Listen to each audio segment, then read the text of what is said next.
Cameron. I'm the moderator this evening. This good-looking gentleman to my left is Wayne Watkins, who is choosing questions. But my guess is that just about anyone who asks a question is going to get it answered. We don't have all that many. And we've got we have a lot more than we did have. And we have a fair bit of time. The order of procedure is as follows. Each candidate will be given 7 minutes for an opening address. And at the end of the evening, each candidate will be given 5 minutes for a closing address. And that gives us about an hour and 10 minutes for questions. And the order of speaking has been chosen by lot. And the first person up is the gentleman on the right up there, Scott McEachern, who is an independent candidate.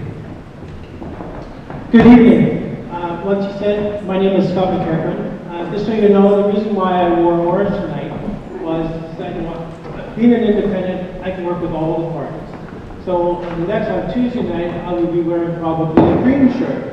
And I didn't realize that the Liberals have changed from red to blue, so I'll have to come with another color because I actually bought a red shirt. So I'll be making another change.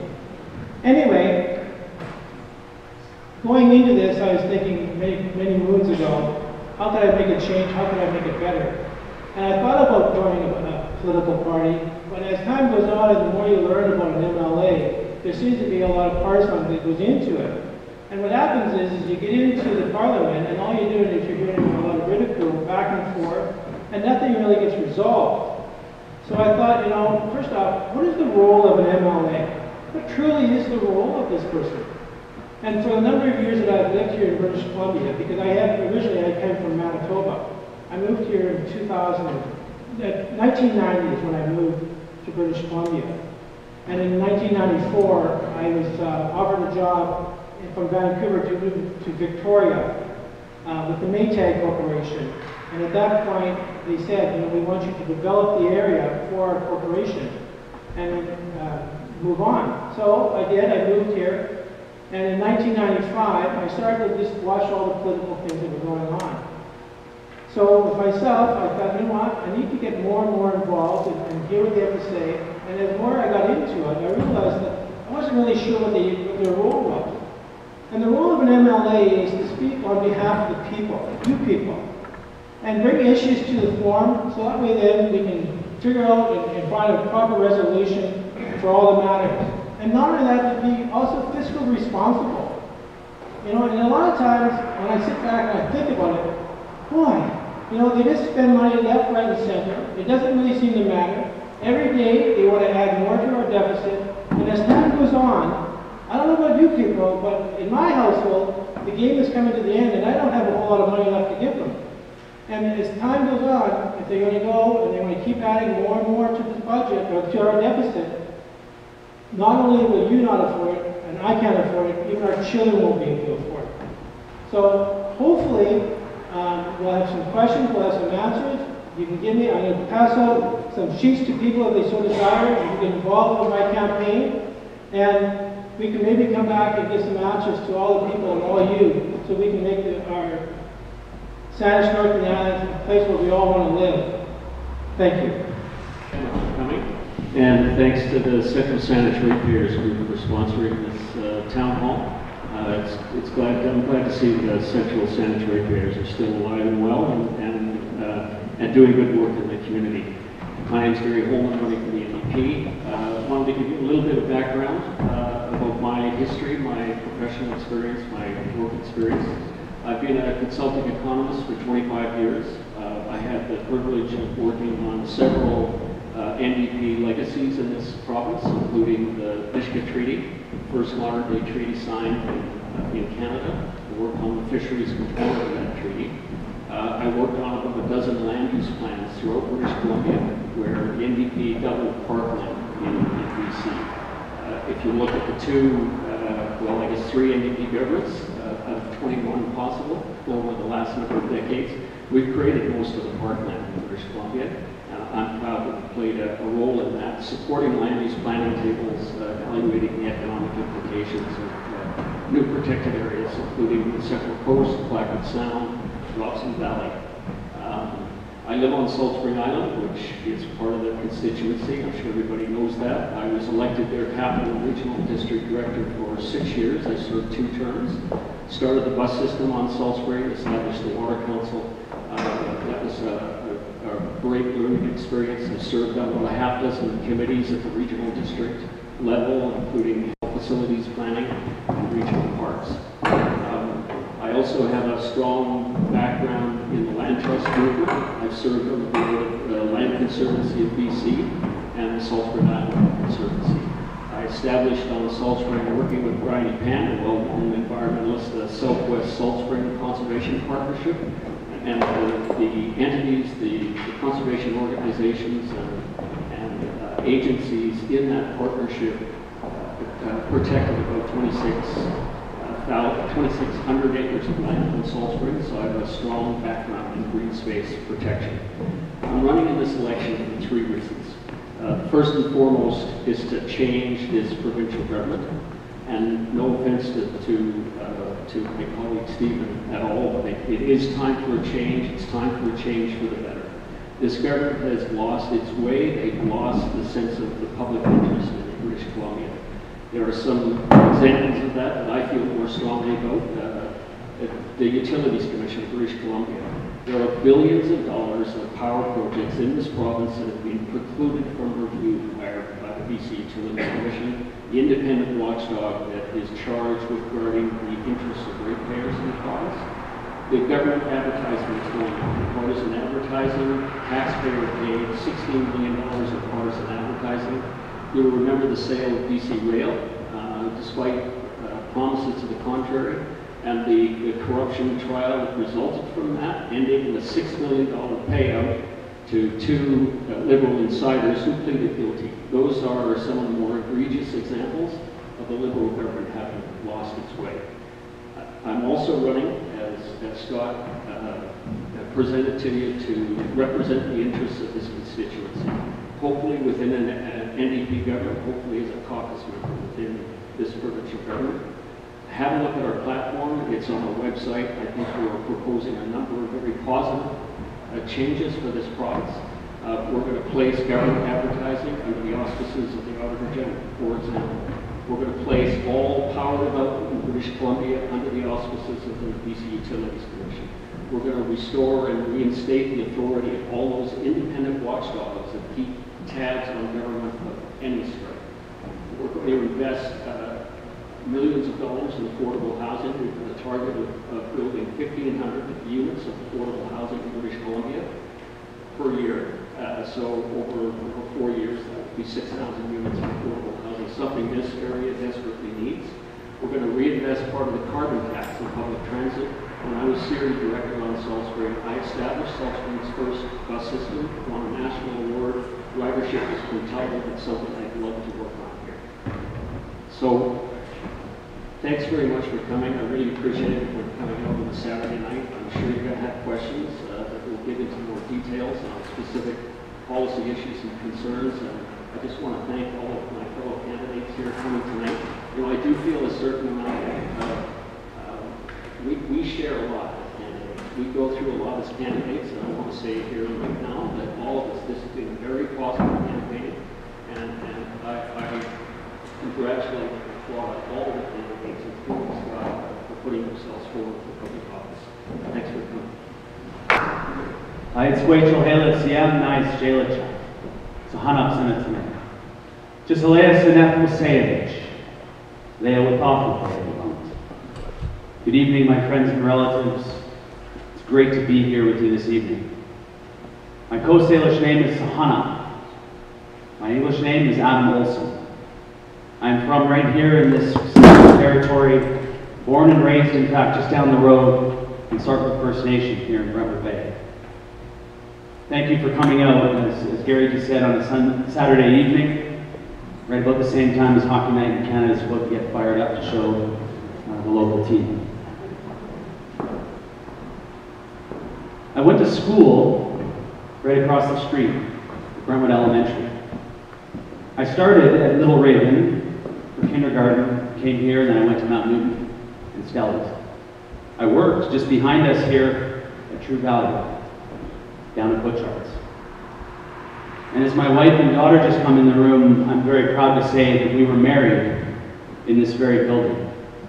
So it's very nice to start these all candidates meetings off in this place. I've been on the Saanich Peninsula, and our family's been in the Gulf Islands for many, many generations, countless generations. This has been our home.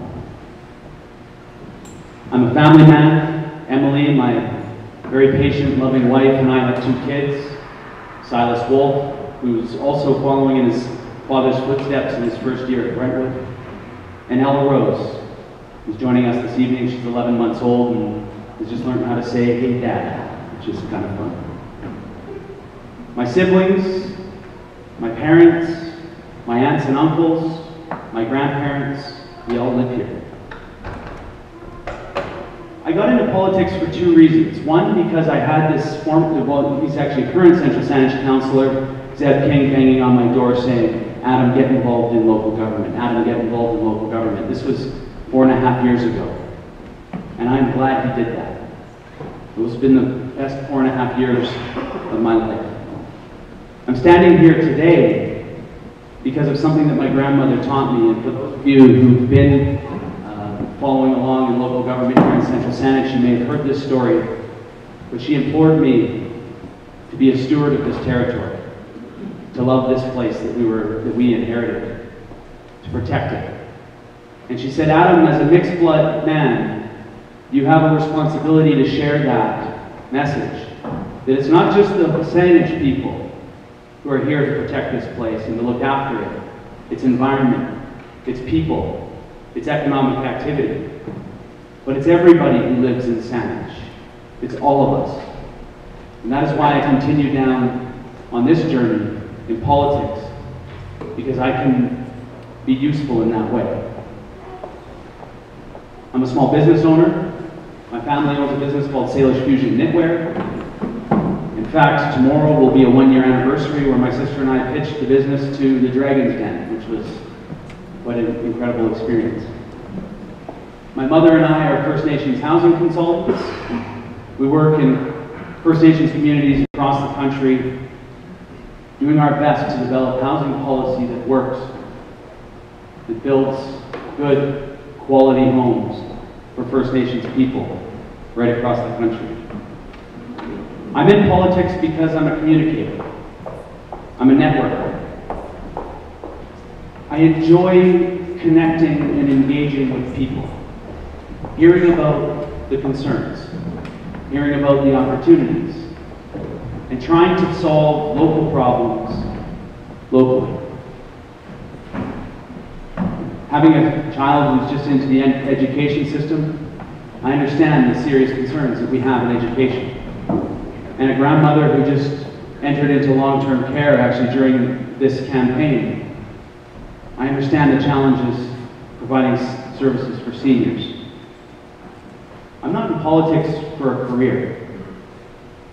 I'm in politics because I have an intense interest in our community's in our community's issues, and helping solve problems by connecting opportunity.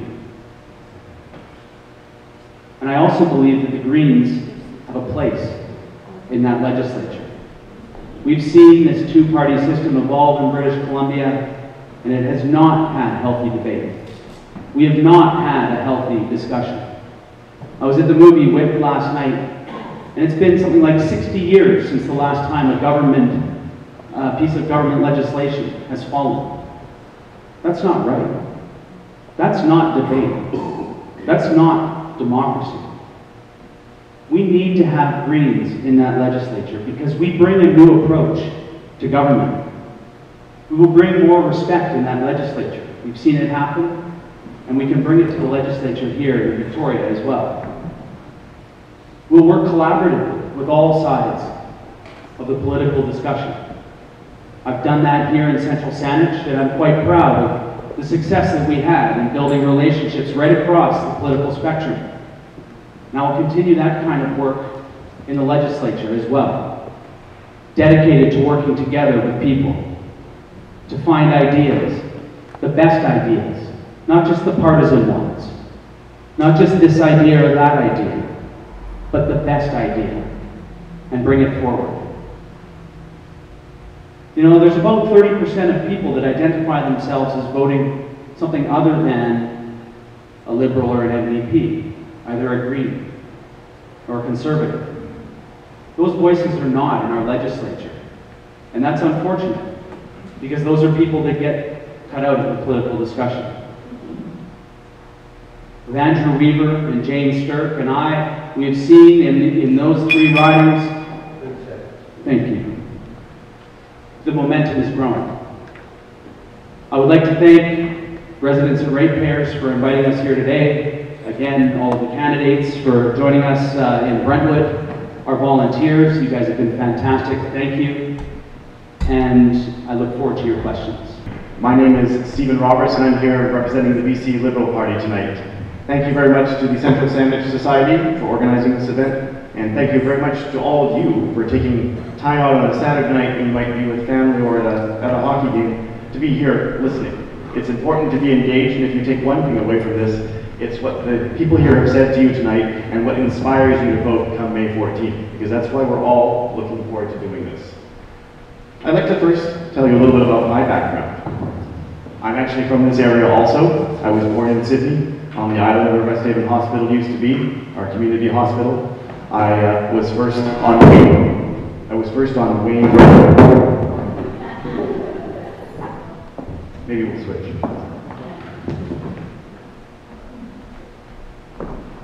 I think probably we just have two on. Let's see. Oh, you're all awake again, right? Good. So let me start again on the background there. I'm from this area. I was born in Sydney's Westhaven Hospital. I was on Wayne Road with my family. They were immigrants who came here from the United Kingdom. They came here before I was born, looking for a place of prosperity to build a family and to build a new life for themselves. I have older brothers and sisters who came with them, and younger brothers and sisters who came after me. I moved to Salt Spring when I was one, or I should say my family took me with them when they moved to Salt Spring. My father there worked on the ferries out of Long Harbor, so I have a unique appreciation, I think, for the ferry service and the service that it offers to our coastal communities. My mother was a nurse at Lake Winter Hospital there. That's also an area of keen interest for me. We moved to Kamloops when I was a teenager, where I went to high school. I studied economics at university and got a degree. I then began my career, which took me many places. Toronto, New York, London, and Hong Kong for much of my career, where I was in finance in Asia. I worked for a large number of international banks, Merrill Lynch, ING, and Citibank were the three that I worked with. I was the Chief Operating Officer and Investment Research at those three banks for the Asia Pacific region. I was responsible there for the financial budgets of those units. I was responsible for staffing. I was responsible for legal and compliance regulatory framework for those branches of the firm, and I was responsible for our liaison with governments and the regulators in each of those economies. That, I think, probably uniquely places me to do some work in government and to bring that financial expertise and experience to government. I returned home about 4 years ago, decided it was time to come back to where my roots were, to the place where I grew up, to this beautiful part of the world. I'd lived in Asia. I'd seen the kind of environmental degradation you can get when an economy and society is racing headlong into the future, trying to develop wealth, trying to pull itself out of poverty. I saw, although that's admirable and you want by these people to pull themselves out, we have to do it in a balanced way. And I'm going to return to that theme as I speak to you tonight. We don't want to see environmental degradation in our environment here. We do, however, want to provide jobs and services for our citizens. So my message to you is that I'm running today because I want to help the constituents of this riding. That's my first priority. It's not to elect a specific government. It's not with an agenda. It's to serve the citizens of this riding. And this riding has needs, as every other riding does, and this riding has specific interests. And someone from the riding like me, and like the gentleman here today, are able to best provide those and best vocalize. My voice is loud at the board table, at the bank. My voice is going to be loud at the cabinet table or in opposition to caucus. Whatever the outcome of this election, I intend to be a proud and vocal advocate for this riding. In my perspective, we have a big choice this election. But what we have to remember at all times is that we need balance. We can go off to the left, we can go off to the right, We can pursue or embrace a new philosophy, but if we do either of those things or any of those things too much, we risk throwing that balance out. If you have too much chocolate, you get an upset stomach. If you have too much greed, it doesn't necessarily work for you. If you move too far to the right and have a blue government, you will also have problems. If you go orange, that's also going to be too much. The important thing to remember is the balance. So I'd like to balance environmental sustainability in this province, something that each and every one of us in this room is determined to have, I think. No one here wants to degrade our environment. Absolutely nobody here wants to spoil this beautiful place that we have made our home, or which has been our home since we were born. But we also need to remember that our families here and our communities need jobs. They need to be able to provide for their families. They need to be able to provide for themselves. And then there are services. There are services on top of that all of us have come to expect. Good health care, good ferries, good education, and in fact, protection of the environment. And coming back to the environment, one thing that I found in Asia is that those societies that were poor and developing couldn't afford environmental protections. We need to build a prosperous society here so that we can protect our environment. It's all part of that equation. I was speaking recently with a young engineer from the University of Victoria, who is as green as I am, as green as you are, who's as interested in the environment in this place that we live in. And he wants a good job, he wants a creative job. He's chosen engineering because he'd like to engineer the development of our resources in a way that will protect our environment and protect the kinds of things that we're using in industry and in business and that we take overseas and that we sell overseas. We have to remember in all things to balance it out. Balance the jobs, balance the environment, balance the services that we need. That's what I want to bring to this. I have experience in Asia, a part of the world that's going to be increasingly important to us here in British Columbia. And I want to balance my experience in finance with the needs of this constituency so that I can deliver the best results, not only for us here in Saanich North and the islands, but also for the people of British Columbia generally. So thank you for coming today. Please give us your questions, put it to us. We're here to answer them and how we see things going. I appreciate your time.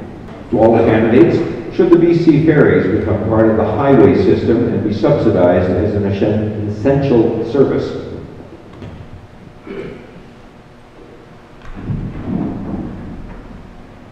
Should the BC ferries be part of, sorry, say it again, should the BC ferries be part of the highway system and be subsidized as an essential service? Let me think about that for a second. I'm going to say yes, it probably should be. However, my thoughts on the BC ferries is they've got to become way more accountable. I personally travel the BC ferries probably more than almost all the candidates I'm an employer because I travel all BC wide with my job. And I'm on that BC ferry boat probably 10 times a month. And every time I sit on that ferry and I look at all that goes on, I think, boy, there's a lot of square feet on this boat that can be utilized in a lot of different ways. I'm going to give you just one example. About 4 years ago, I put in a long memo to BC Ferries just for one thing, and that was, why don't you guys allow people to bring their dogs onto this boat so they can take them across? And it finally took about 2.5 years for them to finally say, hey, you know, that's not a bad idea. So on the 4th floor of the BC Ferries, now they have a little booth down there that you can actually bring your dog on. And I thought, wow, that's not bad. It took 2.5 years for them to actually put something together. So the more I've been thinking about the BC Ferries, I thought, you know what? What happens if they just put a little booth on this BC Ferries and they allow people to get their haircuts? They have an audience of about, and don't quote me on this, but I'll probably guess they probably have an audience of about anywhere from 12 to 20 million people on those boats every year. So, and a lot of them are truckers, a lot of them are independents, a lot of them are male, and they get a haircut in about 15 minutes. So if they were renting a little space out, and I know this is just one small little idea, I have many for BC Ferries. They could take this ferry corporation, turn it around and make it profitable. So that way then all of us wouldn't have to subsidize as much as we do. Thank you.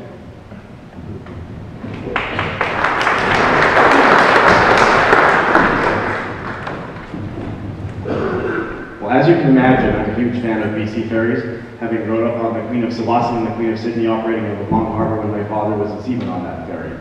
BC ferries is absolutely already an essential part of our provincial infrastructure for transportation. It's as important to us as the highways, it's as important to us as the bridges we build, it's just as important as our transit systems in our cities. We subsidize highways to places like Whistler for international tourists and for people that can go there skiing. We subsidize the building of bridges over the rivers of this province, and there are many of them. We subsidize the transit systems in each of our big cities. Should there be any difference with BC Ferries? My view would be no, there should not be a difference.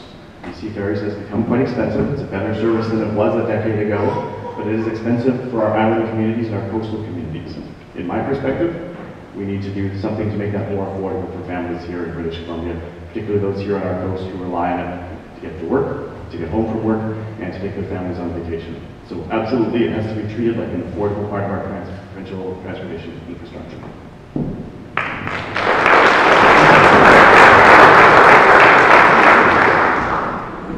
Yes. The answer to the question is yes, it should be. It is an essential service. It is essential for the people who live on the coast, on the islands, as two of my colleagues, and on the Big Island, as the other two.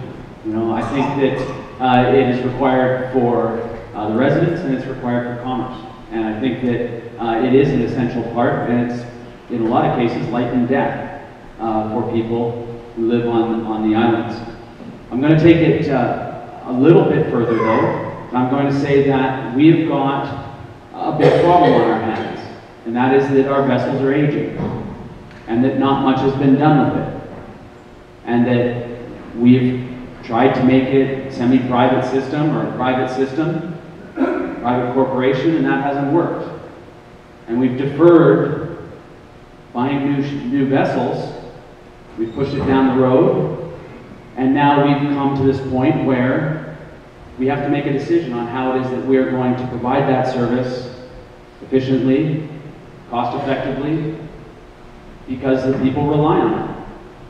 One of the things that I will say is that as your MLA, I will advocate to ensure that new ferries that are built right here in British Columbia.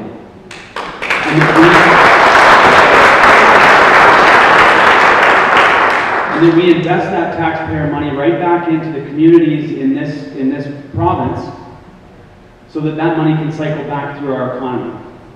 We've tried purchasing them offshore, and we've spent a lot of your money actually in other countries, and that's not right.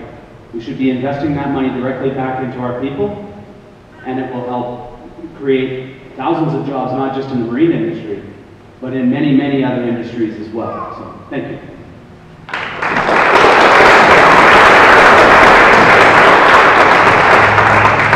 Well, as you might expect, I'm in furious agreement with my colleagues. Yes, BC Ferries needs to be subsidized. I do object to the term, as Stephen has pointed out, because in fact we're subsidizing, in fact, road network construction and operations throughout British Columbia. We all, as taxpayers, contribute to that road network, and BC Ferries should be considered part of it. In fact, the fares, the toll on our highway, constitutes about 85% of the operating costs of BC Ferries. So there aren't many roads and bridges tolled in British Columbia.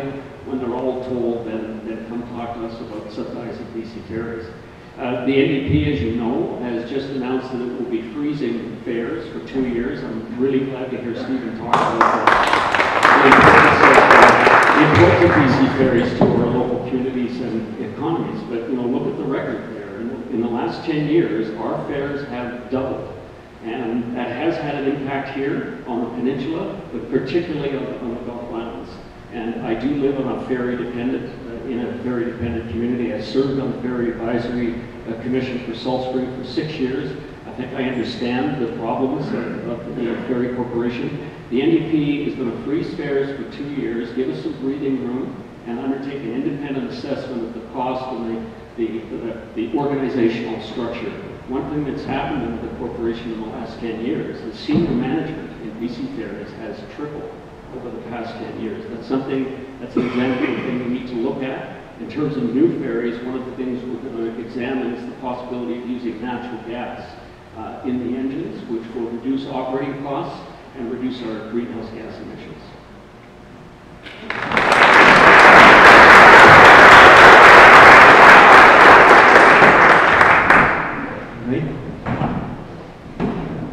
balance a budget with new expenditures, where does the revenue come from?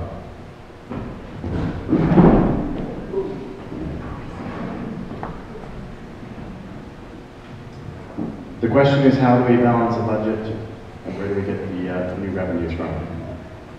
Hopefully we have an economic growth situation. If we have economic growth, we have new revenues. If we don't have economic growth, we don't have new revenues, and every extra dollar of spending that we're going to undertake is going to have to come from debt, or it's going to have to come from a reduction in spending somewhere else. It's sort of simple household economics. You can't just keep spending your way through government.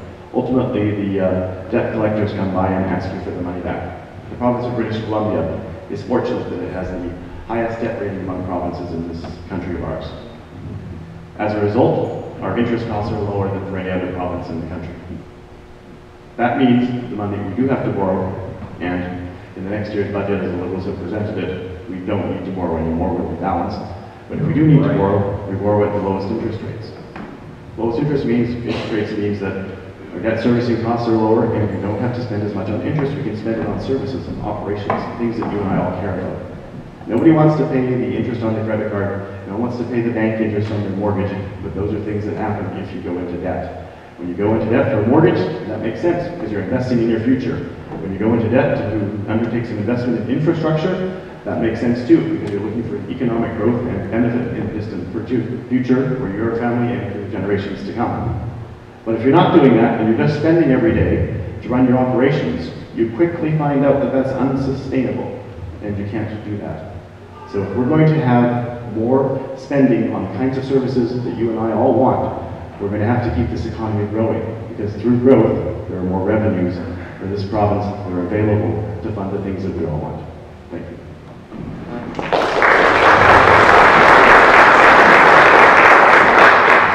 Well, my understanding is that we've been piling on debt like we've never seen in this province over the last decade. My understanding is that we piled on debt in the 90s, and we piled on more debt, I guess a little less debt throughout the first few terms of Mr. Campbell as the Premier. But in the last two years, we've piled on billions of dollars worth of debt, $11 billion worth of debt. And from my understanding is that we're also going to plan on piling on $13 more billion worth of debt in the next 3 years under a liberal government. And the spending announcements that we've had under the NDP is that there will be billions of dollars worth of more debt there as well. So we have, to a certain extent, that's right. We can't just keep spending money if there's not going to be a growing economy. And we've seen around the world that the economies are struggling. And they're not growing at the rate that we're spending. That's a problem. Continual economic growth, as this idea that we're just going to continue to grow and grow and grow and grow forever, isn't going to work in the long term. There's only a limited amount of resources that we can use to grow. And so ramping up the extraction of those resources, and basically fire sailing them so that we can keep spending, doesn't work. We need to set our priorities different. We need to ask our local governments, and we've got some councillors here in the room tonight, what are your priorities? Because we keep hearing what the government's priorities are and what the former official opposition's priorities were. They'll tell you exactly what they're going to spend the money on. Except when are they going to come and ask us? It doesn't happen. And as a Central Saanich councillor for 4.5 years, I experienced that frustration, and that's part of the reason why I'm sitting at this table right now. Because we don't get asked what our priorities are. We get told what we can spend money on. And then we've got to make our plans fit that. Take the fire hall in Central Saanich here. Other grant programs came up throughout that process. Could we apply that money to the #1 priority of the municipality at that time? No, we couldn't. We don't get asked what our priorities are here in local government, in our communities, the places that we live and work and play. Instead, we get told what we're going to spend our money on, what they're going to spend your money on. Thank you.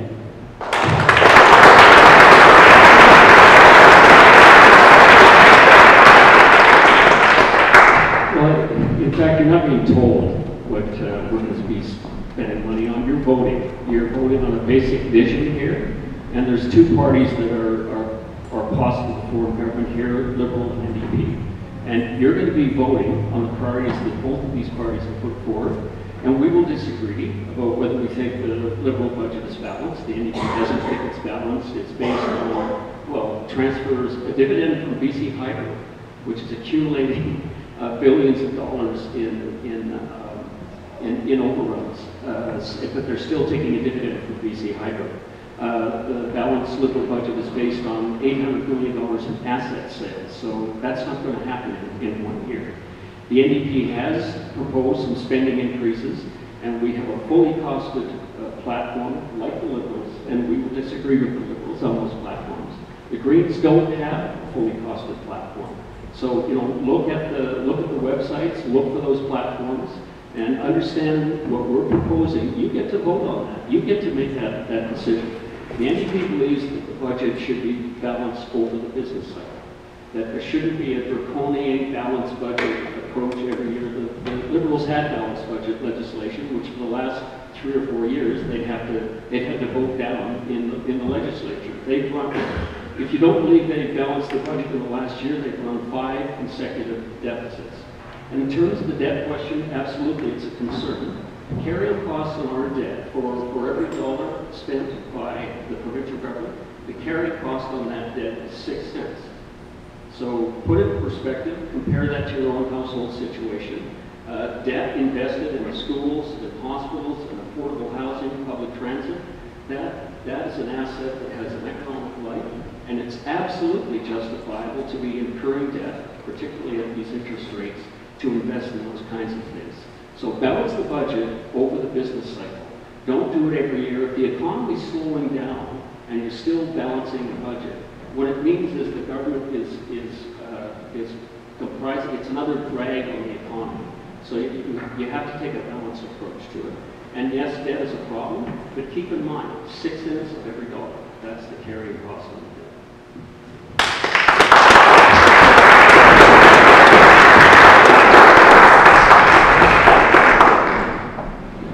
Balance the budget, where's the revenue going to come from?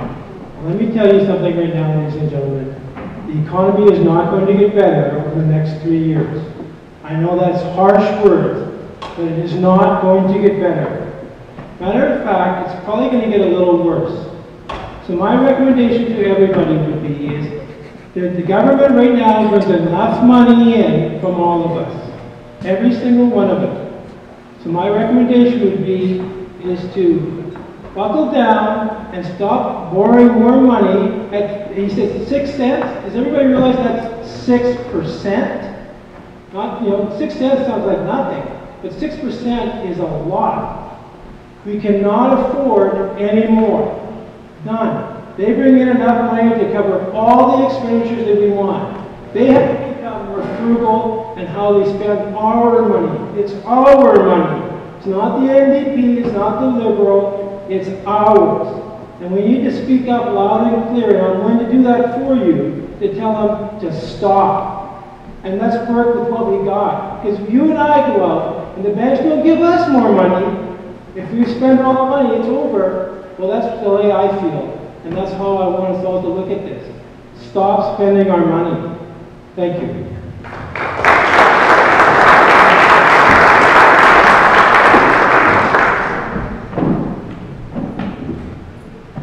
All right. This is for all the candidates. Adam, you start off with it. A couple of weeks ago, my husband and I spent 8 hours in emergency waiting for care.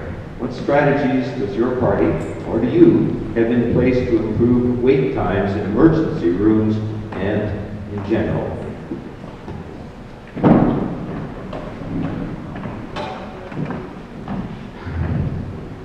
Wow.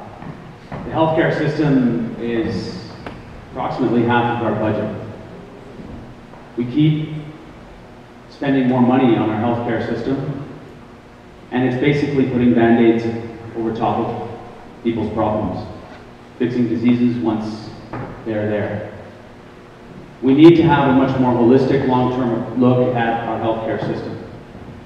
We must invest in people's wellness. That's a start. A friend of mine, young man, well, he's 35, blew his knee out playing football. At the prime of his working career, took him 24 months before he had his knee surgery. Hobbled him, made him not productive, took him basically out of the workforce. It's a huge problem, and I'm not sure just throwing more money at it will be the fix. I think we need to start providing health care for our folks in our community that deals with preventative issues, and that starts to have a much more holistic, long-term approach to healthcare and wellness, people's wellness, community wellness. Thank you.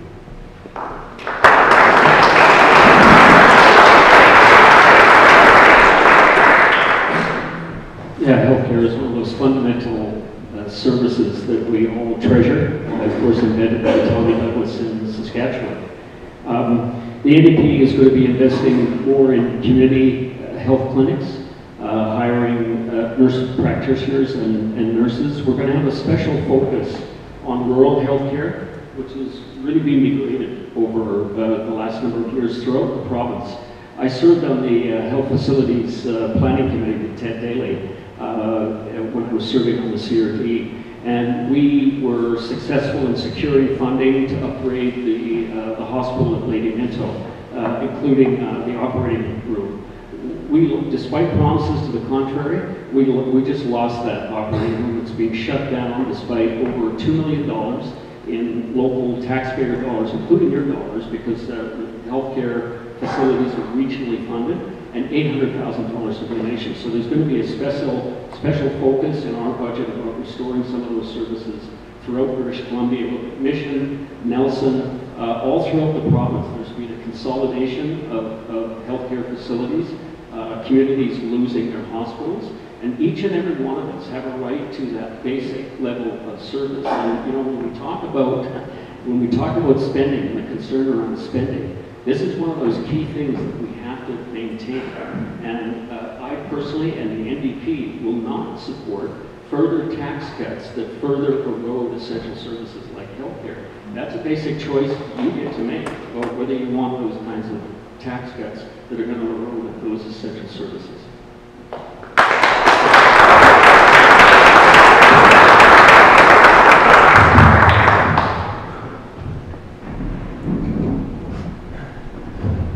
I'm not sure if I have a good answer for it or not.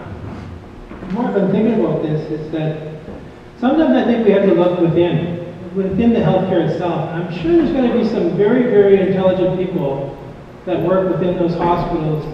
They can come back to us and say, you know what, if we were to do this, do this, do this, I think we could probably make it work. So I have to, myself personally, I have to do a lot more thinking in regard to the healthcare, because they're right, we spend a lot, and don't get me wrong, I enjoy it if I have something wrong to go to the hospital and it's looked after for me. But I think if we continue down this path with this the healthcare as well, it's going to affect us big time. So I think personally I'd have to do a lot more investigating into it, but after all that, I would be talking to a lot of the administrators, the doctors, the nurses, everybody that works in there to tell us to come up with a solution to fix the problem. Because I'm sure it's within there, and I'm sure they could come up with a good answer for us. Thank you.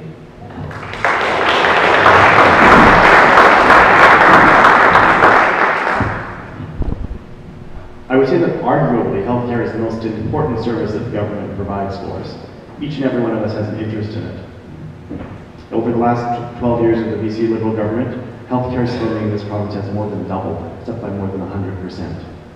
What does that tell you? Well, that tells you that there's always going to be an increasing demand and an increasing need for healthcare services in this province. Our population is aging. We're living longer. We're the victims of our own success. With age comes more ailments that we need to treat. As our technology advances, as we learn to treat things better, as we learn to approach healthcare issues with more diagnostics.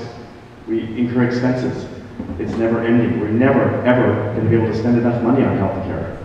What's most important is that we have an economy in place that's going to allow us to raise revenue and the funds that will facilitate providing this healthcare. On Salt Spring Island, we have a fantastic hospital, Lady Minto, where my mother worked. The surgery there, doing surgical procedures, was recently closed down, but that was with the assent and consent of the voluntary board on the island. Healthcare is changing dramatically. It's more sophisticated. You wouldn't want somebody who's never done an open heart surgery on you to do that for you when he's never tried it before. You want to go to somebody in a center of excellence who's done that 6 times a day or who does that every day of his working life. You don't want somebody who's never done it before or who does it occasionally. You want the best. So we've got the best technicians, we've got the best people out there. We're keeping them in this province. Lots of doctors still want to come and locate here. It's going to cost us money, and we're going to have to make hard choices about how we fund that.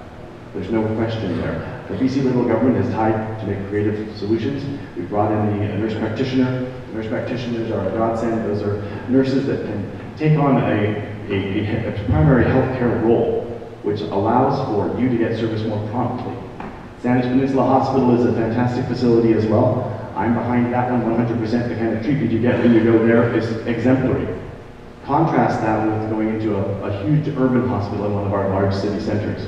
You don't want to go there. You want to be at Saanich Peninsula, you want to be at Lady Minto. I'm committed to those hospitals in our riding. I'm committed to those kinds of hospitals throughout the province. We just need to make sure that our economy keeps going so that we can afford to have those services in each and every community that wants them.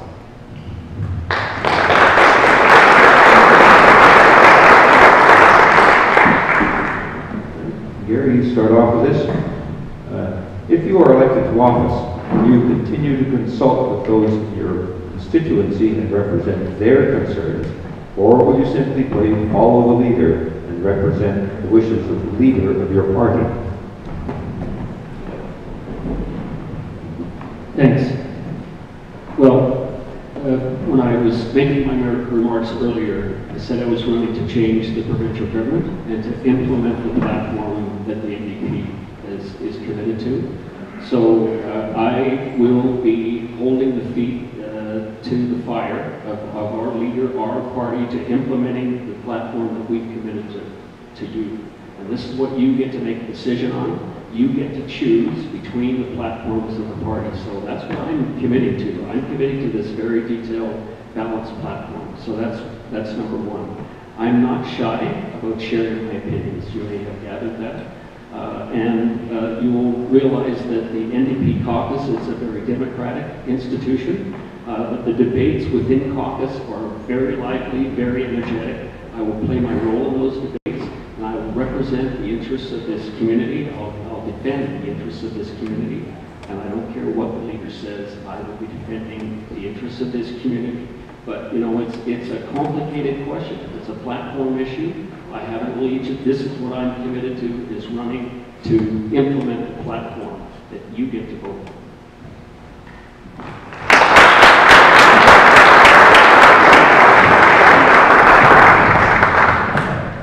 Well, the beauty of myself is I don't have to listen to the other parties. And it's really sad that it gets to this point where the other parties can't work with each other. We have to actually have an independent go in there. And I have a lot of praise for Vicki Huntington, who actually is an MLA that's gone in as an independent. And she's actually done a great job in the South Delta area. So I would definitely be, I have 2 ears and 1 mouth, and I would be definitely listening to all the people out here in this area. This is what we need. We need somebody that's going to be nonpartisan and sit there and help and bring the ideas and everything that the House brings out and bring it back to you and come to a majority decision amongst ourselves. Not have a party tell us what we're going to do. So hopefully it'll work. Thank you.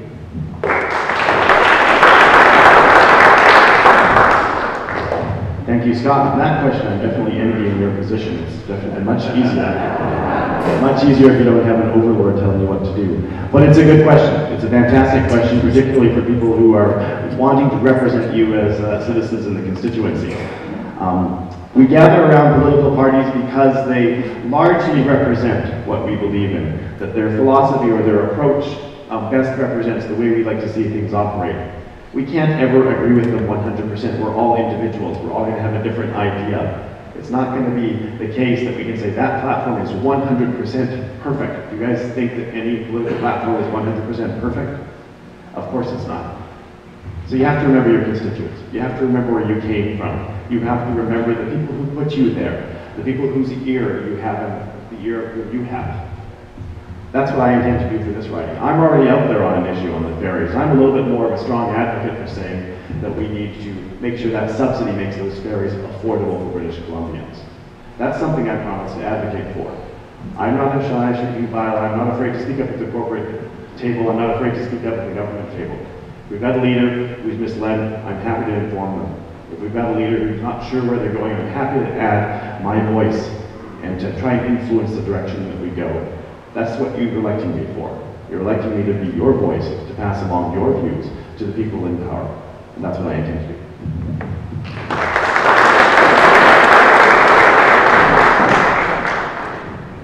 Well, the Greens are the only party that have no whip. And I think that probably most folks in here know what a whip is. So we can talk all nice about how we are going to represent the people in our ridings. And then when it comes to actually represent in the vote, the whip comes knocking. And that's the commitment the folks who run in the NDP and folks who run in the Liberals and folks who run in the Conservatives make when they run for those parties. That when the whip cracks down on the MLAs in that party, that no matter how hard they advocate for you behind the closed doors, and of course, we would never know if they actually did advocate for the, on your behalf, if they did represent the issues that we would like them to represent, the doors are closed. As we found out last night, the minutes are locked away. We would never know.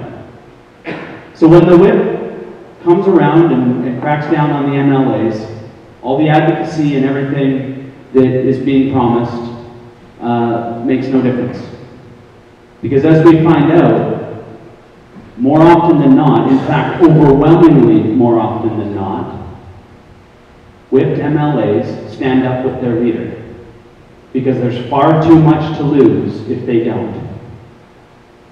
Now, when the platforms run out, and they're not very detailed platforms, there's a lot of points, not very much detail with them, a ton of pictures of the leaders in them. When that's done, then what? Then what are we standing up for? See, because those platforms get run out in the first 90, 100 days, and they're done. And after that, it's up to the party leadership, the folks who we do not elect in Vancouver, in Burnaby, to lead the party. The Green Party, I'm proud to say, and it's a big reason why I'm part of this party, is because coming from local government, I was actually able to really connect with people. I was really able to connect ideas to solve problems locally. And with no party whip, and with a different kind of relationship with my leader, Jane Sturt, we can really actually do things in this riding. And I've seen it. I've seen MLAs really wish they could do something for their riding, not be able to do it. Because when those doors close, the discussion is over.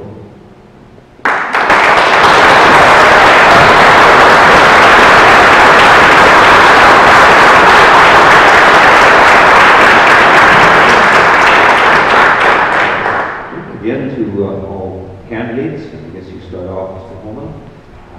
What is your formal education and your paid work experience? How does this make you a strong candidate? Oh, I'm sorry.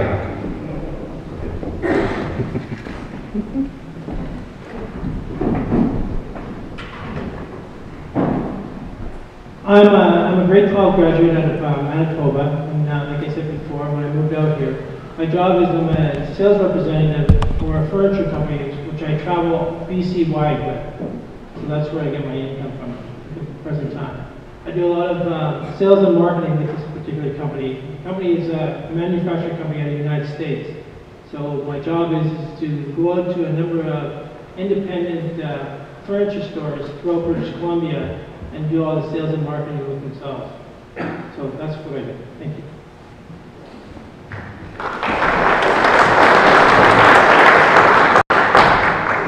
I think I alluded to this earlier, but certainly bears repeating. I have a degree in economics. I then went into the world of banking and finance, where I was the chief operating officer.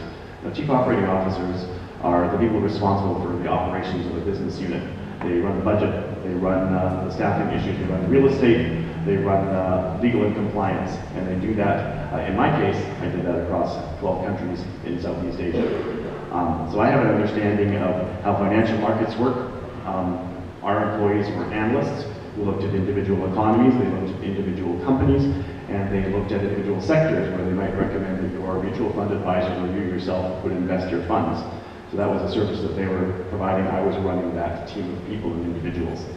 Coming back to British Columbia, I think I've got a unique understanding of amongst the people being presented here tonight to tell you what those markets are like for us and where our opportunities are.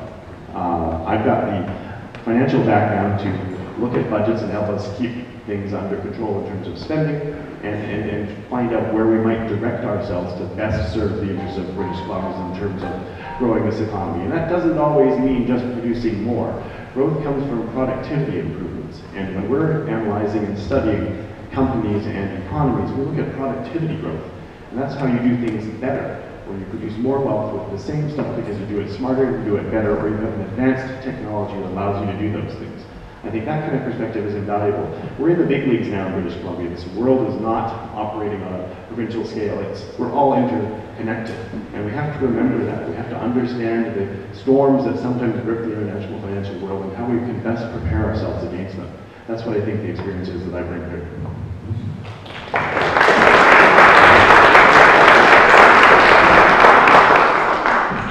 Well, I'm a product of the Saanich School District. I'm also a product of the Applied Communication program at Molson College. After taking some Arts transfer courses, I went through the Applied Communication program and became a communication professional, where I worked for the last 10 years. I started, in fact, I know a lot about teams. I worked for Victoria Sand Kings. And I know a lot about the team environment, working in sports. I worked for the Aboriginal Sports and Recreation Association, where I took a team of Aboriginal athletes to the North American Indigenous Games in Denver, Colorado. I was the communications manager for that group of Aboriginal youth experiencing a multi-sport games for the first time. I worked for the University of Victoria as their sponsorship and marketing, I guess, coordinator, where I was selling advertising and sponsorship for the UVic Vikes in athletics and recreation. Most recently, I've spent the last 4.5 years as your counselor, which has been an incredible learning experience, an incredible education in how government works and how local government works. And I spent an awful lot of time at the ABICCs and UBCMs plugging into how the provincial government works as well. I've got on-the-ground experience in trying to find these, solve these problems locally. I am a small business owner, as I mentioned. We own a little business that has the unique challenge of trying to figure out how to manufacture, design, manufacture, and sell new and unique products.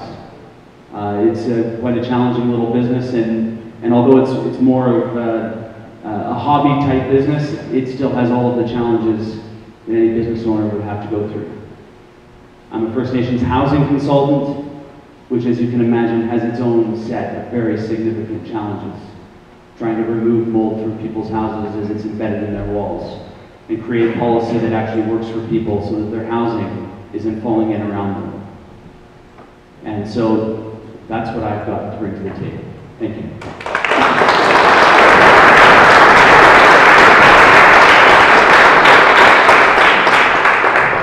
did summarize some of this before.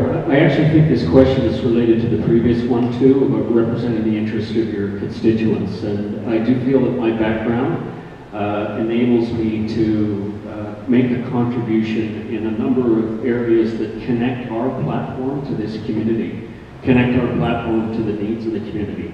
I did mention I served on the Ferry Advisory Committee for 6 years. I was a consulting economist for 25 years, worked on the Initiative Treaty. First Nations issues here are very important on the peninsula. My background in the land trust movement, the environmental movement. I do think I've got a combination that the other candidates don't have in terms of the economics expertise, land use planning, local government, First Nations issues, transportation, and the conservation movement. And all of those, I think, are issues that are important to this area. Affordable housing. I was president of the Abbey Field Society, Housing Society on Salt Spring. We just established the 26th Abbey Field in Canada on Salt Spring. When I was CRD director, I opted Salt Spring into the Regional Housing Trust Fund. We've contributed about $250,000 over a period of 7 or 8 years to that trust fund. Salt Spring has received $750,000 to build about 60 units of affordable housing. That's something that's very important here, something I've got direct expertise in.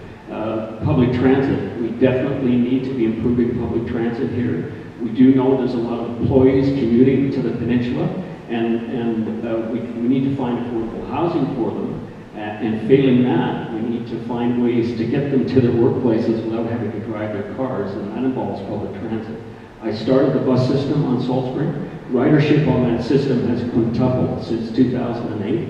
So I've got direct experience in actually creating services and facilities for the community. And I think my range and breadth of experience is unique among the candidates.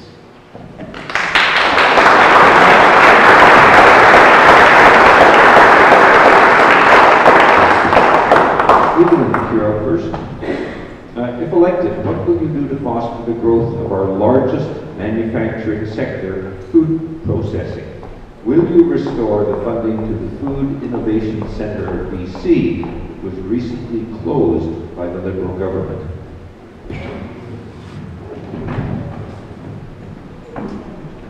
It's a good question when you ask what's the level of funding or subsidy we should provide for industries. But there's a calculation you have to make there as a government.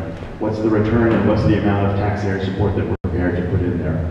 I can say that I'd like to support that. I have to look at the numbers and see what the return is for us if we as taxpayers decide we want to subsidize that. We can't subsidize every single industry in this province. We have to focus on the things that are important to us and the things that we can afford to give us the best return. Obviously, local food production is something we can all get behind. It's something that's good to see. Some things, though, are not going to be suitable for this climate here in British Columbia. We have to recognize that. So we can't just carte blanche go out there and support any kind of food production here in the province. But things that make sense here, they're local, we should absolutely get behind that. I'm a big fan of things like the North Saanich Market and the Salt Spring Island Farmers Market on Saturdays. Those are places where our local farmers are growing sometimes interesting vegetables that we have lost sight of, that we no longer produce, but have interesting nutritional value and interesting flavor and taste that we've lost as we go towards mass production. So I'm absolutely in favor of looking at more variety amongst the kind of food that we produce and in supporting it whenever we can, but there's definitely going to be a calculation when you start to talk about subsidizing industries, whichever ones they are.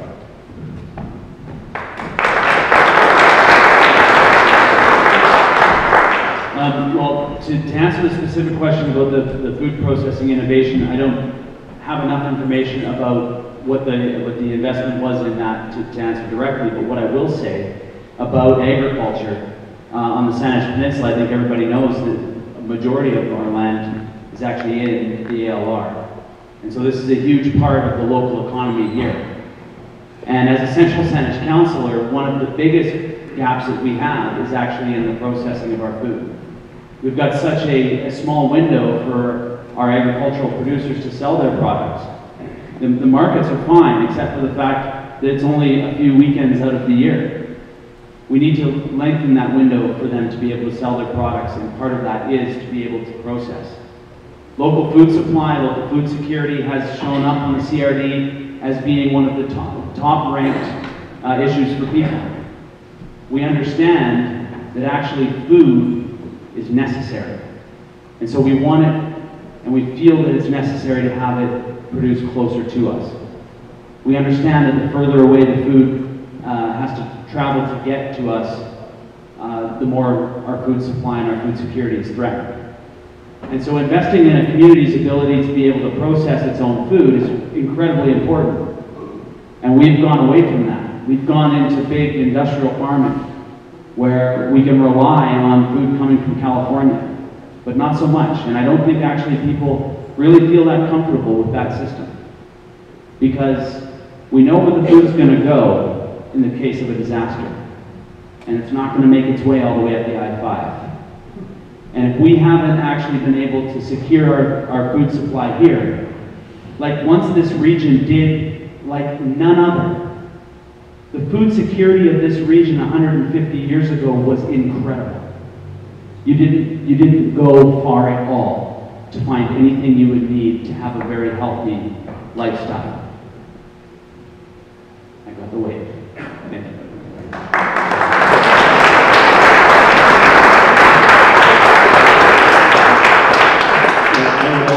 Take that specific question under advisement. I'm not familiar with the entity, so I would have to be educated on that, and I have to study the pros and cons about whether to be supporting it. Absolutely, though, food security in this area is a key priority, I think, for the community, and it's a key priority for the NDP government. We are going to do a number of things we think that will enhance food security and food production. One of the things that we're going to do is make it a requirement for hospitals to buy a certain proportion of their food requirements from local producers. For example,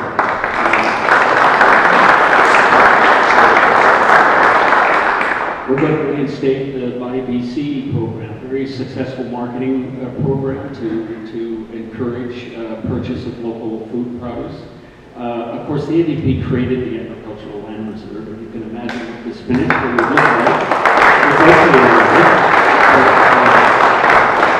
It is important to help farmers make a living on the land base, because if you don't, then it's continually under threat. Again, Stephen used the term subsidy, and I think we have to be careful with that word. We're competing against subsidized food. Food is subsidized throughout the entire world. And so the amount of dollars that we're talking about to encourage local food production is tiny in comparison to our provincial budget. We spend the smallest amount per capita in Canada on agriculture in British Columbia because of cuts to those programs. One of the things that we're going to reinstate as well are extension officers. I'm sure many of you know Brent Warner, the extension officer for Ministry of Agriculture, to help support young people coming into the industry. It's quite amazing the number of young people that are excited about becoming farmers, and we're going to restore those extension services so they don't have to reinvent the wheel. So I think there's a number of things we can do to enhance food security. That specific question, unfortunately, I'll have to take under advisement. I'm not familiar with the entity.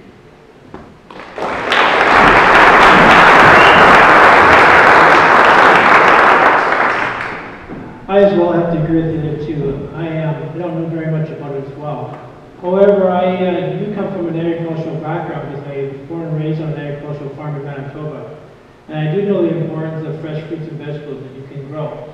And I think as for ourselves, you know, we should start looking upon ourselves and say, you know what, maybe we should start growing our own fruits and vegetables. And you know what, I truly believe in the farmer's market, you know. A lot more people will pay a lot more for organic foods than all the foods that come up from the California, Mexican, or wherever. So I believe that, you know, if we work within the community and amongst ourselves, maybe we should support the local farmers and give them more to produce more for ourselves so we can flourish amongst ourselves. So, like I said, I'd have to look into a lot more and get a whole bunch more information. But I'm definitely in favor of the farmer, the local farmer markets that are around here. Thank you.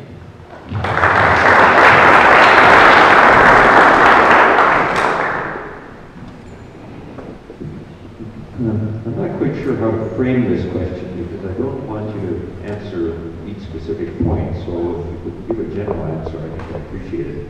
Given the shortage of services for children, please tell me how you would address services to children's mental health, child protection, drug, alcohol addiction, and young offenders. I'll give you a few seconds to think about that.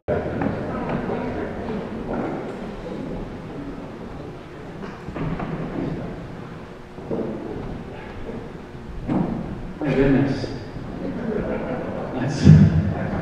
That's quite a group of services. You know, this election,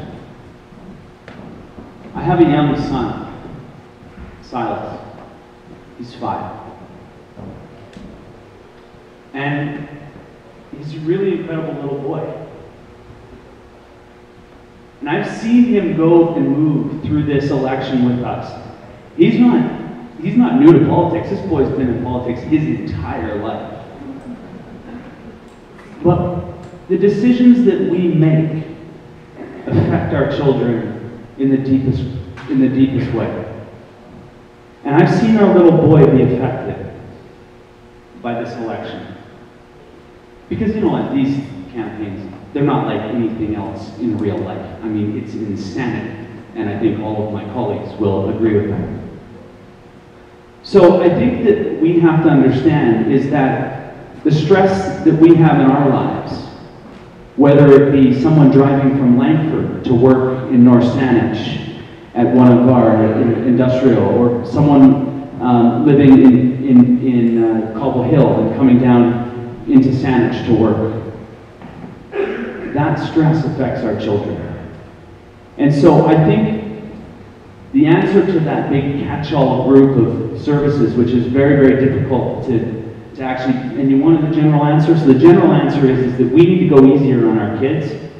We need to provide the services that parents need to decrease our stress levels, to decrease the stress on us as parents, both of us working, kids out being looked after by other people. We need to provide an opportunity for parents like we've had the honor of being able to do between Emily and I, to have a parent at home.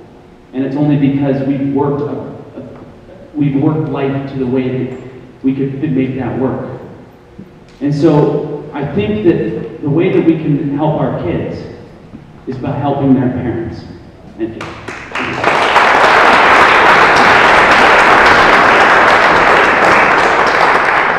Yeah, I was struggling with this one a bit as well. You can see me furiously leaping through the platform. I do know that we are proposing to increase the level of funding for mental health and addiction services. You know, Adam speaks very emotionally about his family, and you know, my feeling is that Adam's children, my children, your children, right? They're our collective responsibility. They're all of our children. I do feel particularly strongly about we all have a responsibility as children in this province, particularly those who live in poverty. We've got the highest child poverty rates in Canada, in this province. We have for the last decade. The First Nations situation is a shame, it's an embarrassment to us. One thing I do know that we will be doing is developing agreements for delegating the authority to First Nations to be taking care of their own children. There's going to be a ceremony actually coming up soon on the package of our protocol where they're going to take over responsibility for child care protection. And that's the way it should be, and we'll be broadening that protocol. I think the question relates to the health questions that were raised earlier. It comes back to that basic choice, right, about taxes being the price of civilization. And in the last decade, yes, taxes have gone down, although user fees for various things have skyrocketed. But you know, we come back to this basic choice. And the NDP are going to increase some taxes for high-income earners, for large corporations. We're going to reinstate the capital tax on banks. And one of the things we're going to do, a number of things we're going to do, is reinvest in the children in this province and for people who need our help and support. And that's not just, you know, it's not just a moral responsibility. It's not just the right thing to do. It makes us all better off. It makes us stronger economically, socially. It's our responsibility, and the NDP is going to live up to that.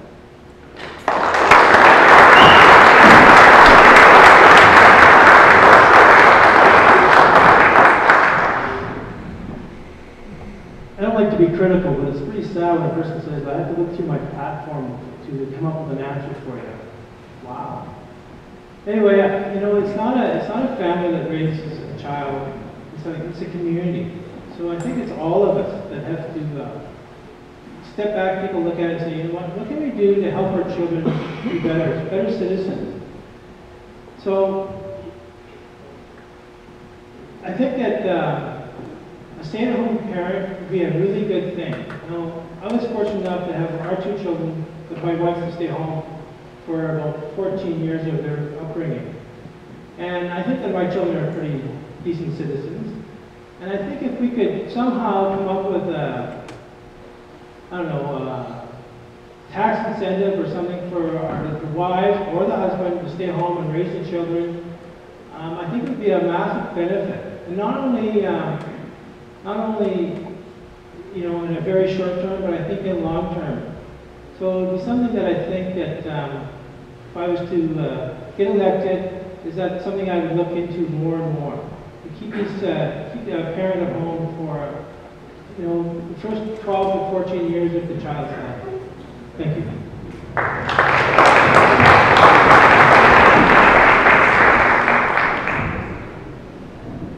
Of course, this is a difficult and a challenging question. I don't think there's anybody in the room who isn't concerned about child welfare. It's something that all of us are concerned about. It's something that we learn as a society together. There are developmental issues that we weren't even considered when we were children ourselves that have now come to the fore. Things that we have to consider, things where we need experts and specialists to come forward and help us deal with these issues and help children deal with the issues that they come forward. It's a more complex society. Some of the mental health issues that we face now are things that we just swept under the rug previously. In a session like this, or even in 3 months, you're never going to find a solution to that. The important thing is you need to elect people with a commitment to bettering services for children and young people and people in need. I don't mean to come back to it and harp on it all the time, but you need to have the resources to do that as well. You need to be able to train people, you need to bring them along, and then you need to get them into organizations and ministries where they can actually help people. We need to encourage that across our society, not just through government, but in voluntary organizations that you and I can also join ourselves. It's something that's very complicated and it's very important.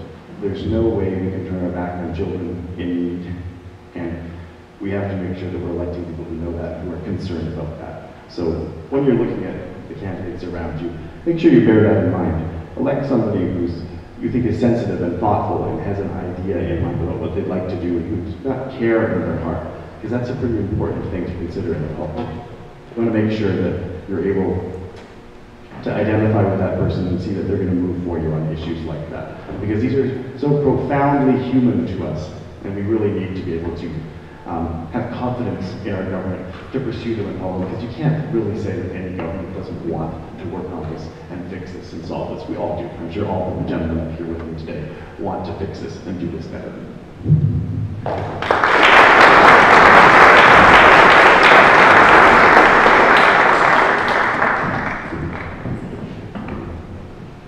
Again, to all four, what do you plan to do about fish farms and protecting wild salmon?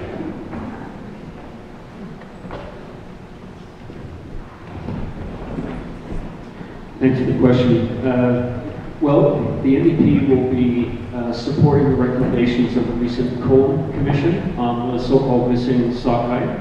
And the Cohen Commission had a number of very specific recommendations for the provincial and federal government. Shortly after that, the Commission issued its report. The NDP supported all of them as they applied to both the province and the federal government. One of the key recommendations was around the migrating routes for sockeye salmon, Fraser River sockeye salmon through Discovery Passage.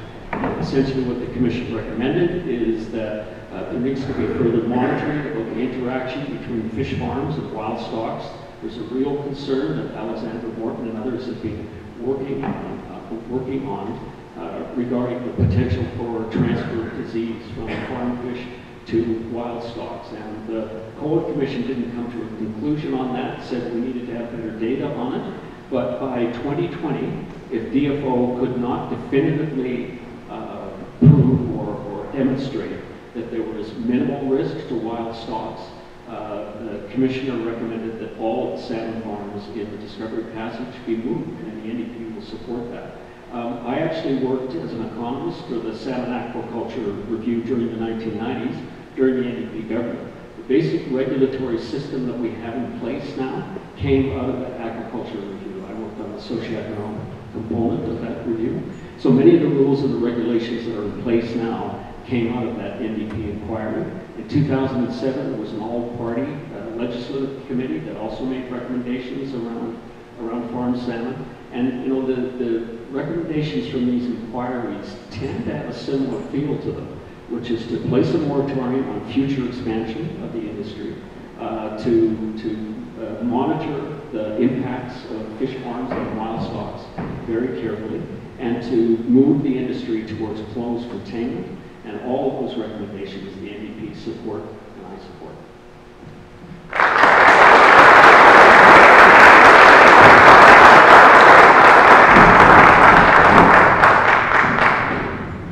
I'm sorry, but I really don't know a whole lot about the fish farming industry. And I might be wrong with this statement, but I don't even know if we have any fish farms in Riding. I could be totally wrong. There's two? Okay, well there you go. That tells you how much I know about it. So, you know what, it'd be unfair to me to even comment one way or the other on it. I certainly do a whole bunch more looking into it, and I certainly do that for all of us, so I can get a better knowledge of it. So anyway, thank you.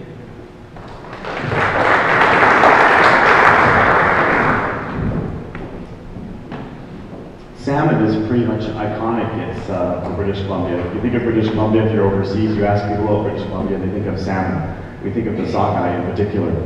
As British Columbians on school trips, we would travel to places like the Adams River when I was in Kamloops and watch the salmon run. What a fantastic miracle that is to see that. If there's one thing we have to preserve in British Columbia, we have to preserve the salmon. People remember the salmon, they remember the trees, and those things are interconnected, and so is our entire environment. If those fish farms are doing anything to endanger our wild species, we need to get them out of the water now. We need to get them into land where agriculture can be controlled.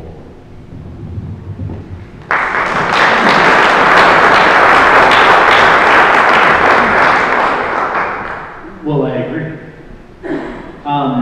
Except, I'm not going to suggest that we wait till 2020 to do it.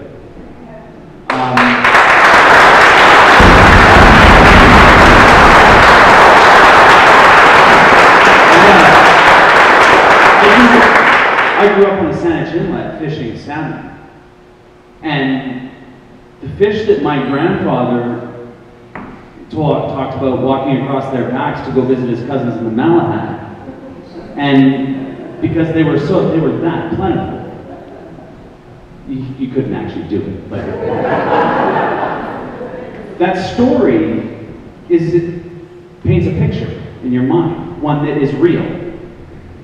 When I was a kid, not so much. Man, my dad and I took a lot of salmon out of Saanich Inlet. No question about it. But nothing like what it used to be. 2020.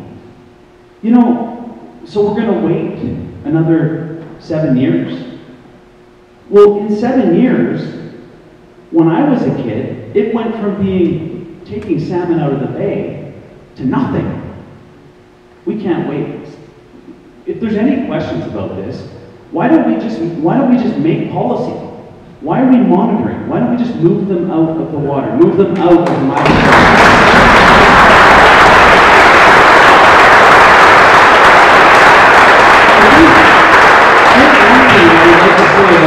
About my colleagues on my left and on my right, actually on my right and on my left, is that both of these parties are taking donations from the salmon farming industry.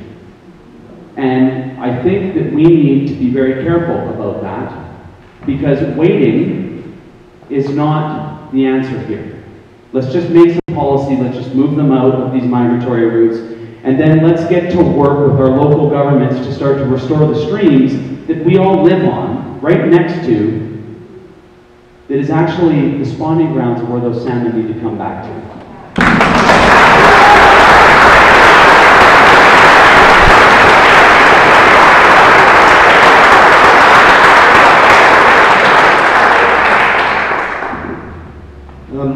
I'm not sure that the statement here is accurate, but it may well be. The carbon tax has done well in BC compared to other provinces. Will you continue with the program? What would you change?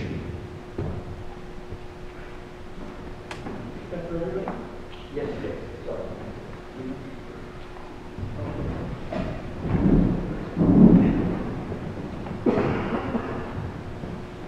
The carbon tax that's on right now, I would discontinue it. I don't like it. I don't think it's, you know, when they initially brought it out, their idea, their thought behind it was that they was going to cut a number of things, and all of the revenues that they were going to put in was going to go in, and not into general revenue, but to put into other tax reforms and stuff like that. So the end result of that was nothing's really going on with it, and all it is the government itself is collecting a whole lot more money from us through us purchasing gasoline. I think that we need to change that whole structure and maybe do a cap and trade, maybe do other things, but the gas tax that is on right now is not something that I would carry on with. Thank you.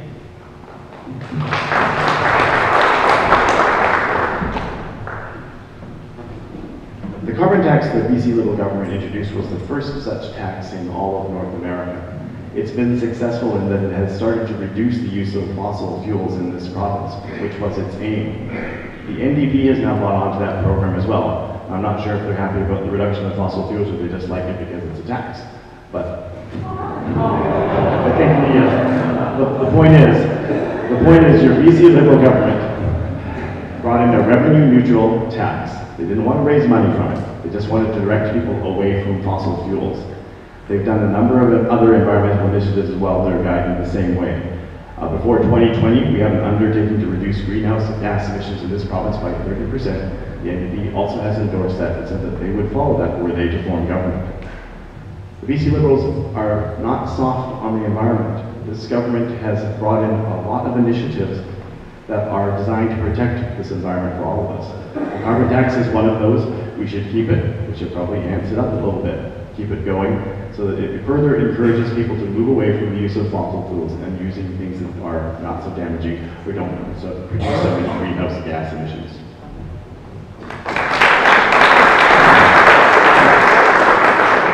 So what do you think the Green Party is going to say about carbon tax? Well done to the Liberals for being the first government to bring it in. Was it enough? Is it actually starting to change behavior like was hoped? I'm not so sure about that. The Green Party does support taxing pollution though. And I think that that is one way that we can start to have, provide incentive in one way or a disincentive in another to have people move away from pollution. But to do that, we also have to be providing people options. We also have to be investing in clean options for people. And so rather than just heavily investing in oil and gas, which is what we've been doing under the same government that brought the carbon tax in, is we need to also be investing as heavily in other options.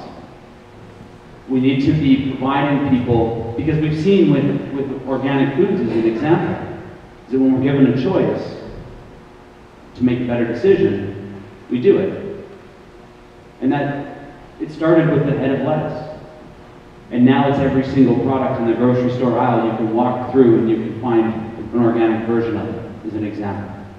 So, of course, the Green Party of British Columbia supports carbon tax. We support taxing pollution, which is one way to get people to stop polluting. But we need to be investing that money into providing people options. And we need to stop just using it as a general revenue, a credit card for a charge card, and start using it as focused investments to give people other options.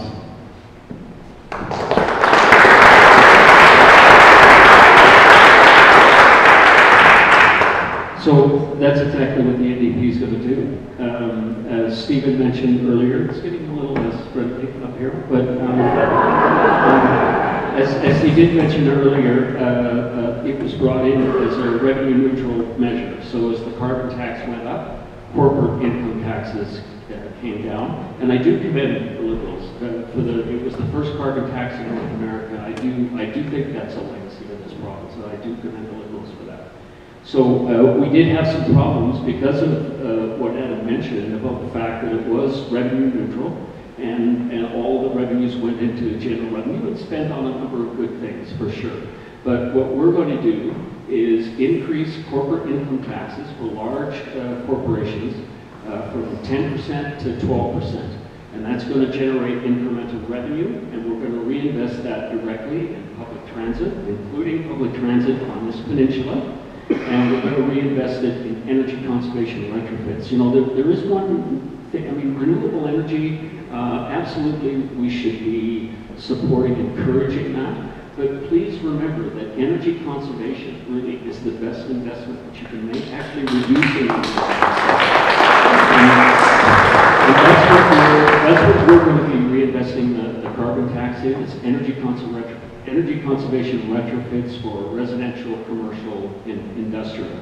We're also going to broaden the tax because right now it doesn't apply, for example, to oil and gas industry venting emissions.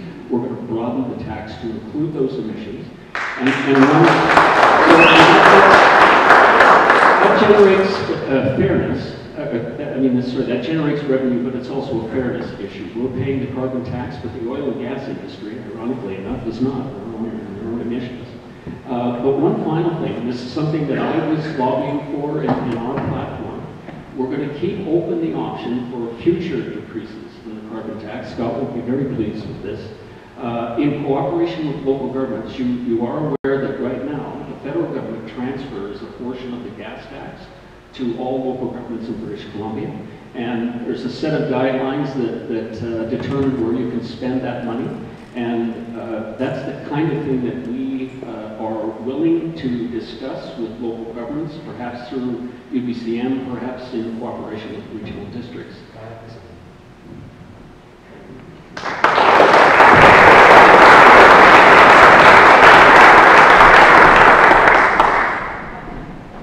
We have time for one more question before closing remarks, but you're going to have to keep your answers fairly brief. What steps will you take to ensure that foods containing GMOs are labeled on grocery shelves?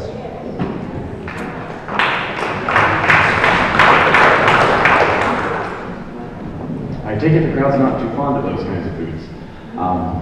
Obviously, it's a pretty simple step. Legislate a decision. You have to put a label on there that says what the content is. We've got all kinds of labels on food at the moment. The ingredients, the carbohydrate value, the fat value, the vitamins you're going to get from it each day. It wouldn't be difficult to extend that and add to it the content that is genetically modified.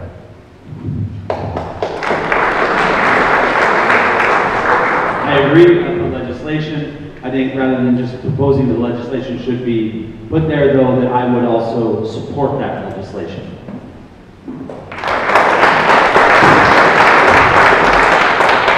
When I was on the CRD board, I supported a motion to ban GMO products from their regional district. I continue to be of that view. I think people have a right to know what they're consuming, so I absolutely would support legislation for labeling.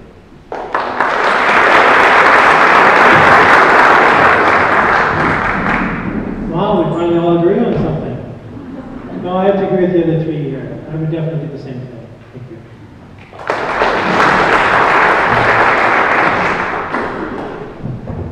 Closing remarks, we each have 5 minutes, and it's in reverse order. So he that was first shall later be last, and vice versa.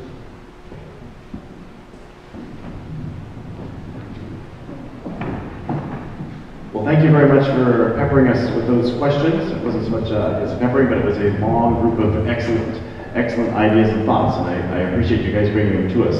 You're clearly an engaged community and an engaged crowd, and it's important if we're going to make an informed decision that you are, and that you've heard us here and you've heard the thoughts that we have. I'd say we're a pretty genial group, we're pretty friendly, we're all in agreement, a little bit of good-natured digging, never hurt anybody. I chuckled the other day when a newspaper story said that Adam admitted that he had a car.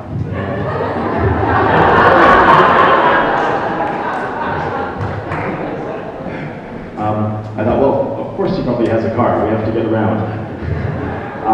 And whilst it's great to bike and we like to run everywhere, we realize that we live in an economy and a society where sometimes our family and friends are quite some miles away, sometimes it's rainy and cold, and sometimes we do need a car. So that's why I'd like to say we need to think about the balance of all of this. We have to think about the balance between our spectacular natural environment that we are so blessed to have inherited here as British Columbians. We have to balance that with economic growth and economic productivity improvements that will allow us to continue to enjoy the kinds of lives we've come to enjoy and expect in the last years. This is a fantastic place. We've done really well. We can still do better, absolutely. The BC Liberals have a record on the environment that's pretty positive. They brought in the carbon tax. They brought in the reduction in greenhouse gas emissions.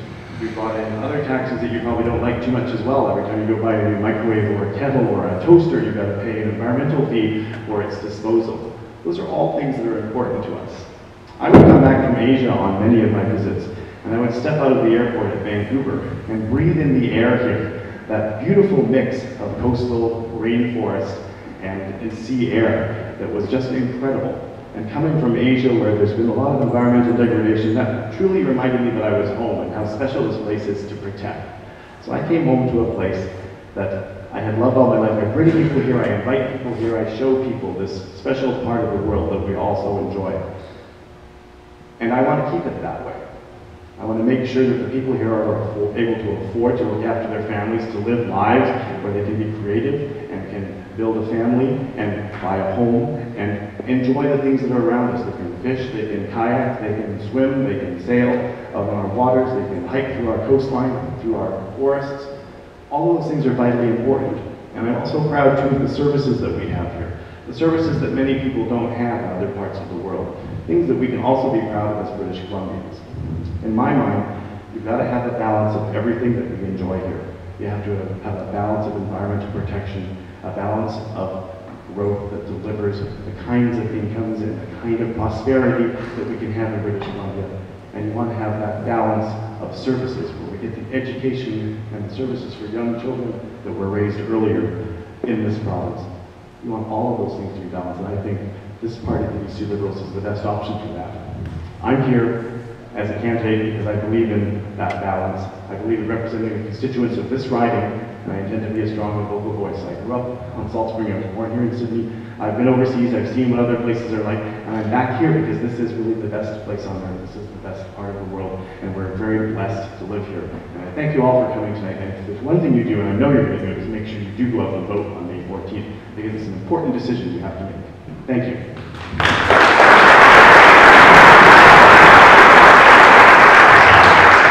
That was one of the things that Gordon Campbell got right when he called this the best place on earth. He was absolutely right. Again, my name's Adam Olson.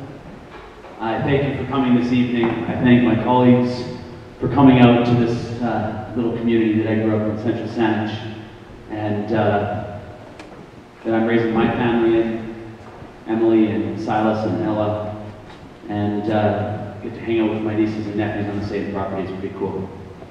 I'm a businessman and community guy, kicked around here my entire life, and I really truly do love this, the best place on earth.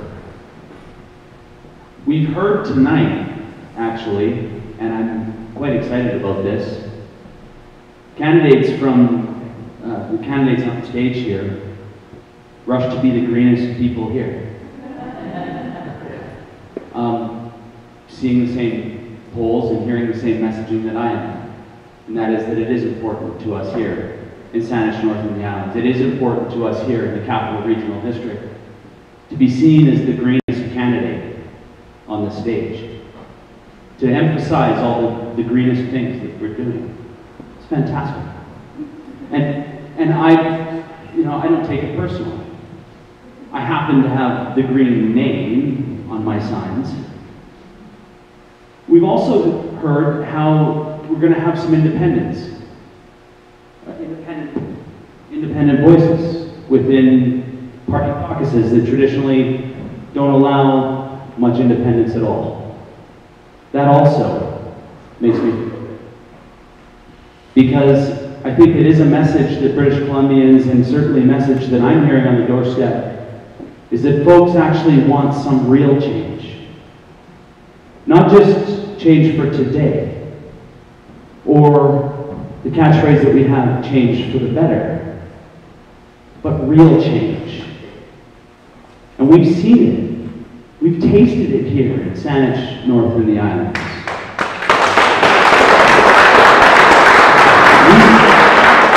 We know what real change feels like. Where you actually have a representative that comes and engages you, rather than just consults and then tells you how things are going to happen. Because these platforms that we have, yes, you can vote for the platform, and that's fine. But that really is a way of just saying, this is what we are going to do for you. And it's not working. It's not working for us. What we need is to be asked what we need. We need to be asked what the priorities are. When I went to the UBCM in September, and I talked to the Minister of Finance, and I talked to the opposition House Leader about what they were going to do for your local government, they said, Adam, the cupboards are bare. Oh, it was shocking. Same message. The cupboards are bare. Yet every single year, they request billions of dollars from you. They don't really ever ask what it is. There's no process to say, how would you like us to spend that? Instead, it's these platforms where they say, this is what we're going to do for you, and by the way, there's two choices. No, there's not two choices. Going around our community and taking a look, there are many, many people with my name on their lawns because they've seen a third choice, a legitimate choice. They've seen positive results from our Member of Parliament, and they actually believe that we can have positive results in our legislature in Victoria.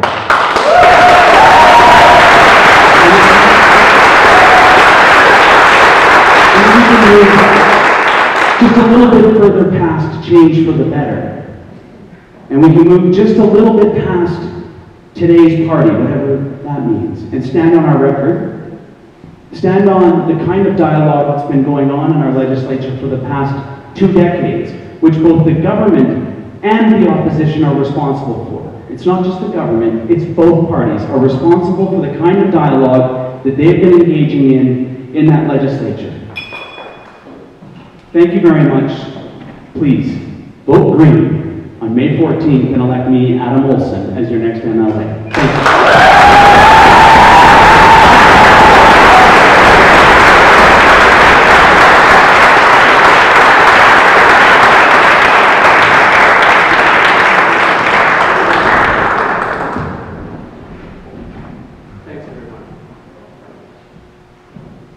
Thanks for coming tonight. And thanks again to the Central Saanich Ratepayers Association. Yeah, Adam talked about everybody wanting to be green. Look at my experience and background. I've been a consulting economist for 25 years. I've been involved in the land trust movement here ever since I moved to this area permanently in 1989. You know, I've walked the talk as a community activist, as a CRD director, as an economist, as a board member of the Land Conservancy of BC and the Salt Spring Conservancy. Please look at our records. Please compare our records. And I'm not trying to be green, that's who I am. That's what I've dedicated my life to this last couple of decades here. I have a proven record on environmental issues, on community issues, affordable housing. I'll compare my record with any of the candidates up here. That's one. Second, consider the level of commitment that these candidates are making here. This isn't just about, the election on May the 14th. This is about the next 4 years. And yes, you are voting for a platform. You get to vote on that. And let's not discount that. Let's not minimize the importance of that.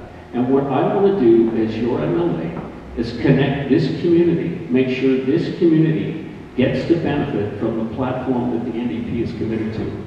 Affordable housing, public transit, improving healthcare and education, investing in our kids like we talked about before, improving the relations with First Nations. That's all in our platform. That's what we're committed to. That's what you get to vote on here.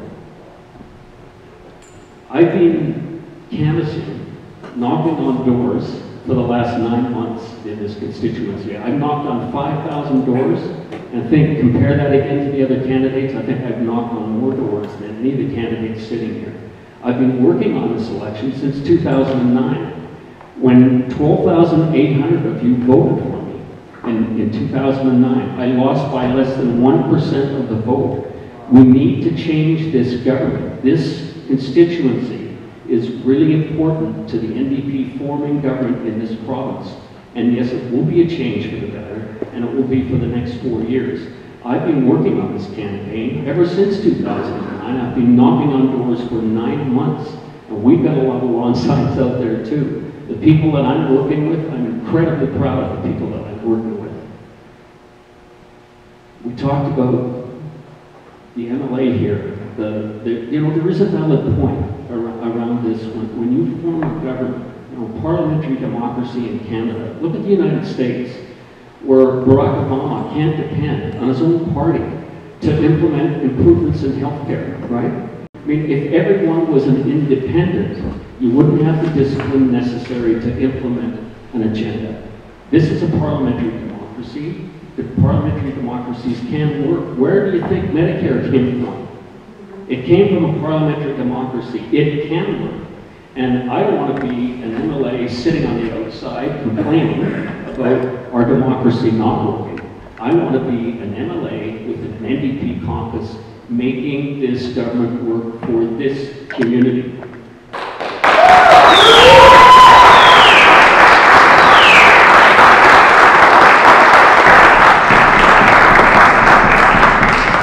There are many other examples of democracy working in this province, right? It's not broken. And, please don't confuse the election of a progressive NDP government with this neoconservative federal government headed up by Stephen Harper. Please don't make that confusion. This is a progressive government with an agenda that's going to benefit everyone, that's going to benefit people in this community, right? That's a different kettle of fish. So I want to be part of that government. That government is going to bring benefits to this community, and I think I can do that more effectively than any of the candidates here. Thanks so much for coming tonight.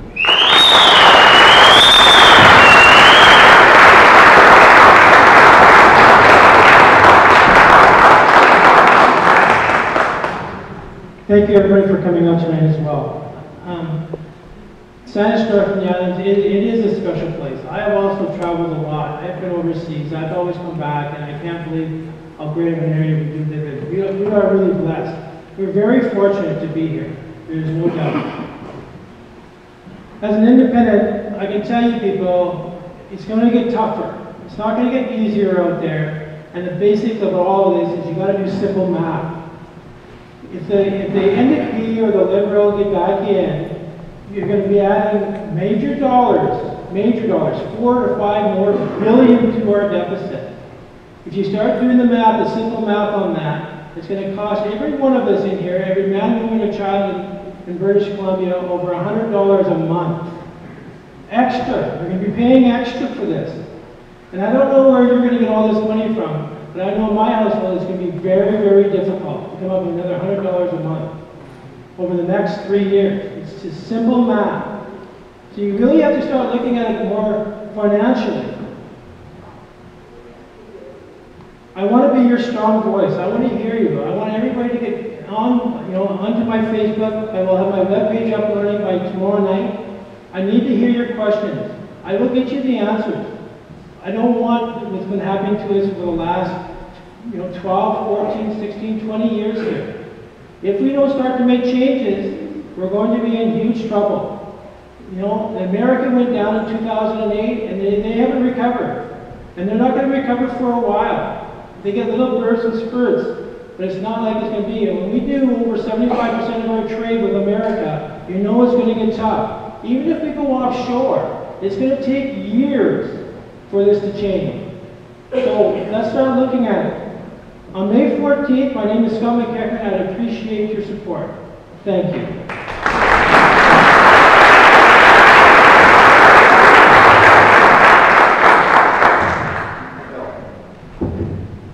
Thank you very much for coming out tonight. I've been going to things like this for 50 years. I can absolutely honestly say that I have never heard better representations from a group of candidates. I have heard perhaps an individual candidate make a better speech from time to time, but never have I heard the entire group of candidates speak as well as these folks have. Thank you very much.